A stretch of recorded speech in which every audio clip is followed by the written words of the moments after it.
All right, back to the National Football League. Chiefs and Jaguars gearing up for the first matchup of the divisional weekend. Kansas City off a bye. Meanwhile, Trevor Lawrence and company looking to build off that incredible 27-point comeback against the Chargers. A performance that impressed Patrick Mahomes.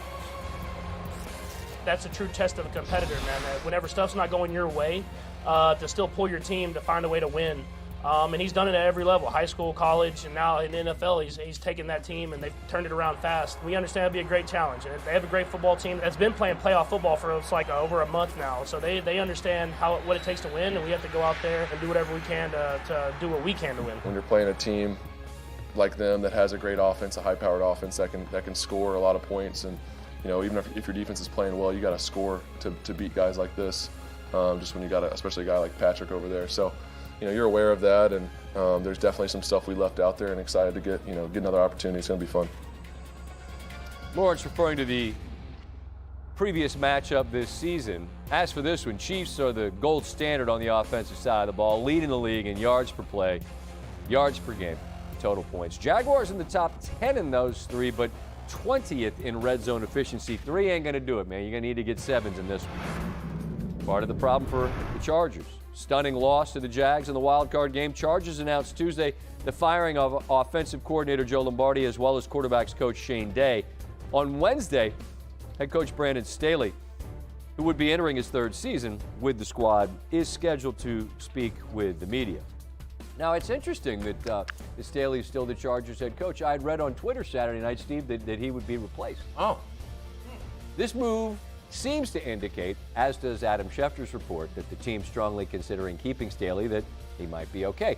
Remember, he came from the Rams as a defensive coordinator. If the belief within the organization is that the disconnect can be fixed with a change at offensive coordinator, it means that a very appealing job would not hit the market. Look at the quarterback situations of the available jobs, then consider the chance to coach 24-year-old Justin Herbert. With the Chargers, you'd have to believe that would be appealing if it were to come open.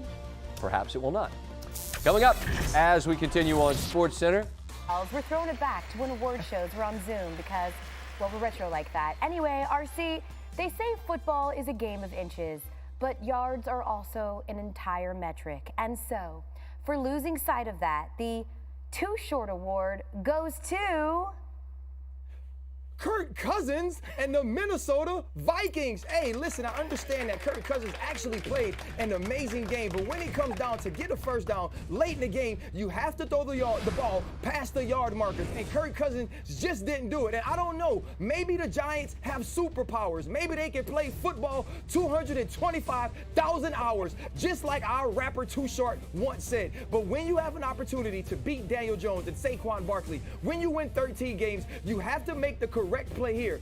Kirk Cousins is a good quarterback, but can he be great? Can he get you to the big game? He had his opportunity, and he fell a little too short. Yeah, I just kept thinking when I'm watching, right? The marker's right there. You should be getting it. Getting while the getting is good. Anyway, while Cousins didn't go far enough, one person's wanderlust proved to be a pretty poor choice in the end.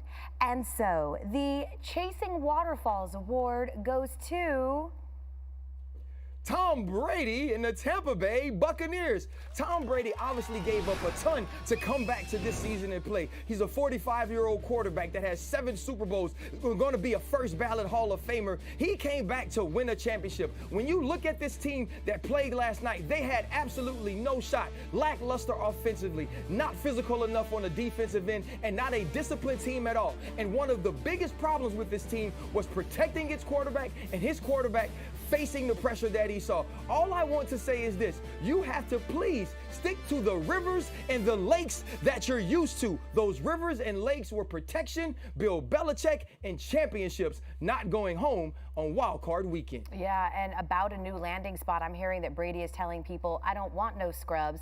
A scrub is a team that can't get no love from me, which is ironic because one team looked like an army of scrubs for about 30 minutes before destiny kicked in. And so the I'm a Survivor award goes to Trevor Lawrence and the Jacksonville Jaguars. You thought that I would fail without you, but I am on top. You thought that I would lose without you, but I'm winning. And that's exactly what the Jacksonville Jaguars did. Down 27 points to a team in the Los Angeles Chargers that had 4 interceptions in the first half. Justin Herbert is throwing the football all around the yard. Doug Peterson stayed the course, and we watched the young quarterback Trevor Lawrence absolutely come of age right before our eyes. Play after play showed heart, showed skill, showed execution. The Jacksonville Jaguars may not win the championship this year, but when you think what they were with Urban Meyer last year, they are leaps and bounds ahead of schedule, and Doug Peterson may be the coach of the year. The Jacksonville Jaguars will always be in the fight. Look at the Jags fans too, right? I imagine being a fan, it's a roller coaster. It's like being dangerously in love.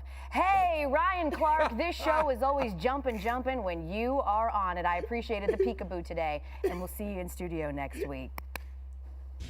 Now, ready for this? Patrick Mahomes is the old head in the AFC right now. The 27-year-old is the oldest remaining quarterback still playing in the conference. On Saturday, he'll face the youngest in that group, 23-year-old Trevor Lawrence, who's suddenly 1 win away from the AFC title game in his sophomore season. When you're playing a team like them that has a great offense, a high-powered offense that can score a lot of points, and even if your defense is playing well, you got to score to beat guys like this. Just when you got especially a guy like Patrick over there. So, you're aware of that, and there's definitely some stuff we left out there, and excited to get another opportunity. It's going to be fun. They're a talented team. I knew that the first time we played them. You could see the talent that they had. They were flying around to the football. They made a few mistakes here and there, and that's why we kind of got the win the first time. But we understand how good this football team is, and how much of a challenge it's going to be for us to go out there and try to find a way to get a win. And so we're trying to prepare ourselves the best way possible that we can find a way to win it there on Saturday.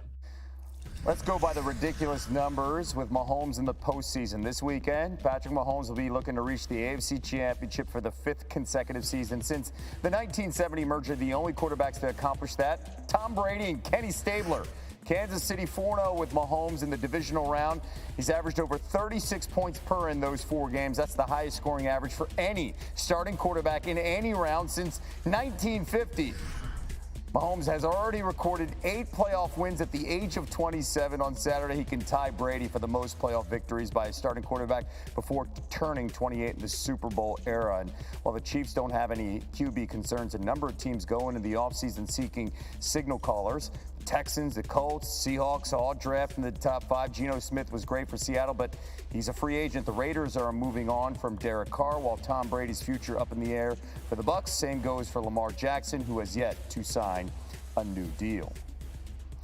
And armed with the #1 overall pick, the Bears. They have the most cap space in the league, and this offseason is critical for the Bears as they're going against their own history. Philadelphia Eagles.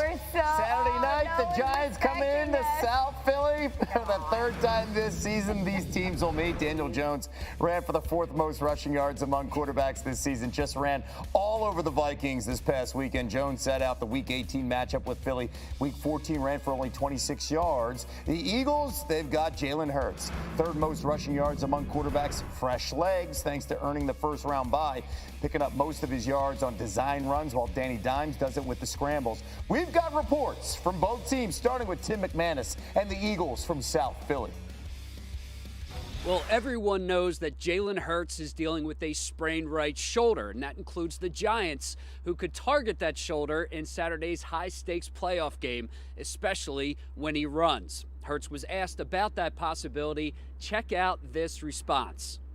I got a bounty on me every week I go out there on the field, so go out there and just play my game. Whatever happens, happens. And Hurts' blindside protector, Jordan Mailata, quick to grab his back, saying, if he's got a bounty, I've got a bounty. It's my job to make sure that bounty isn't claimed and that he stays clean and I stay dirty. And the last time that these two teams faced off, the Eagles stayed away from designed runs. Hurts just coming back from the injury at that time, and it was noticeable on offense, a little bit more stagnant, especially in the red zone, and that was against largely Giants backups. So expect more running this time around. And for more on the Giants, here's Jordan Ranan.